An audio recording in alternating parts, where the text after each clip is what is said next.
क्या आपके माता पिता आपको अपनी खुद की कमाई से खरीदी हुई प्रॉपर्टी यानी सेल्फ एक्वायर्ड प्रॉपर्टी से बाहर निकाल सकते हैं? हम में से ज्यादातर लोग सोचते हैं कि माँ बाप की कमाई है तो उस पर हमारा हक तो पक्का है, लेकिन कानून क्या कहता है? क्या सच में बच्चों का इसमें कोई जन्म सिद्ध अधिकार नहीं होता? वीडियो को आखिर तक देखिए, क्योंकि आज के बाद आपके सारे भ्रम दूर होने वाले हैं। बात को गहराई से समझने के लिए पहले दो शब्दों का फर्क साफ जान लीजिए। पहला है पैतृक संपत्ति, एंसेस्ट्रल प्रॉपर्टी, यानी वो प्रॉपर्टी जो आपको अपने परदादा दादा से मिली है, या मतलब वो पीढ़ियों वाली प्रॉपर्टी है। जन्म लेते ही इस पर आपका हक बन जाता है। और दूसरी है स्व अर्जित संपत्ति, सेल्फ एक्वायर्ड प्रॉपर्टी, वो प्रॉपर्टी जिसे आपके माता पिता ने अपनी मेहनत, खुद की नौकरी या बिजनेस के पैसों से खरीदा है। माननीय सुप्रीम कोर्ट और देश के कानून के अनुसार अगर प्रॉपर्टी माता पिता ने खुद अपने दम पर बनाई है तो उस पर बच्चों का कोई जन्म सिद्ध अधिकार, बर्थ राइट नहीं होता। बात को ध्यान रखिए, जब तक माता पिता जिंदा है तब तक कोई भी औलाद कानूनी तौर पर उस घर या जमीन पर अपना हक नहीं मांग सकती। अब सवाल आता है कि क्या माता पिता आपको घर से बेदखल कर सकते हैं? तो भाई साहब जवाब है बिल्कुल कर सकते हैं। अगर प्रॉपर्टी उनकी खुद की खरीदी हुई है तो वे जब चाहें कानूनी रूप से आपको अपनी संपत्ति से बेदखल डिसऑन कर सकते हैं। इसके लिए उन्हें कोई खास वजह बताने की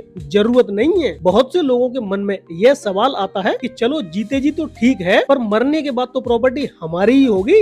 यहीं पर सबसे बड़ा खेल होता है वसीयत यानी बिल का। अगर माता पिता ने अपनी मर्जी से एक वसीयत लिख दी और उसमें साफ कह दिया कि वे अपनी सेल्फ एक्वायर्ड प्रॉपर्टी अपने किसी एक बच्चे को, किसी रिश्तेदार को या किसी चैरिटी या ट्रस्ट को दान देते हैं और आपको एक भी रुपया देना नहीं चाहते, तो कानून उनका साथ देगा, आपको धेला नहीं मिलेगा। मतलब साफ है, सेल्फ एक्वायर्ड प्रॉपर्टी के मालिक माता पिता स्वयं है। वे जिसे चाहे उसे प्रॉपर्टी दे और जिसे न चाहे उसे न दे। लेकिन रुकिए, हर नियम के कुछ अपवाद होते हैं। दो ऐसी स्थितियां हैं जहां यह कानून बदल सकता है। इसमें पहला है, अगर माता पिता ने वो प्रॉपर्टी खरीदते वक्त आपसे कुछ पैसा लिया है या रजिस्ट्री में आपका नाम डलवा दिया है, आप उसके को ओनर हैं। और दूसरा है, अगर कोर्ट में यह साबित हो जाए कि सेल्फ एक्वायर्ड प्रॉपर्टी को खरीदने के लिए असल में दादाजी की जो पैतृक संपत्ति, एंसेस्ट्रल प्रॉपर्टी का पैसा यूज किया गया है, तब आपका हक बन सकता है, वरना नहीं। आपको यह जानकारी कैसी लगी? क्या कानून का यह नियम सही है? इसमें कुछ बदलाव होना चाहिए? तो हमें कमेंट करके